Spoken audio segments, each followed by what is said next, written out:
how many ultrasounds are needed and what is done in that ultrasound examination? Once a patient misses her periods and Yeah. she checks her urine pregnancy test, she knows that she is pregnant. Okay. So maybe after a week or so, after Okay. missing the periods, there is a routine ultrasound which is prescribed, which can be a transvaginal ultrasound, Okay. where we can see accurately how big is the pregnancy growing. Okay. So it is called a dating scan to see Okay. how is the pregnancy growing.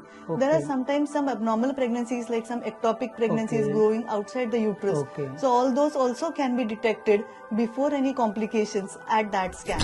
At that scan, we see the well-being of the pregnancy. Okay. So if there is any collection, if the patient needs any extra bed rest at that Okay. point, or if she needs extra support for some injections or Okay. medicines, Okay. all these things can be seen. If there are Oh. any cysts in the ovary, even Oh. those can be seen Oh, at wow. that scan. In the second month of the pregnancy, Okay. which is around 7 to 8 weeks, Okay. so at that point we see the baby and the heartbeats of the baby. So the Okay. cardiac activity of the baby is documented between around 7 to 8 weeks scan. Okay. So at that point we see how many pregnancies are going. So if there are multiple gestations, Okay. that can also be clearly seen in the 7 or 8 week scan. Okay. So that is called a viability scan. See if there are 2 babies, if there Oh. are 3 babies, so Okay. twins or triplets which are Right. going, especially if the Okay. patient has taken any treatment to conceive. Okay. It is likely that she can have multiple pregnancies. Okay. So all Okay. these things can be checked at the viability scan. We also Okay. look if the patient has irregular cycles, Okay. then we don't know exactly how many months pregnant she is. Oh. So that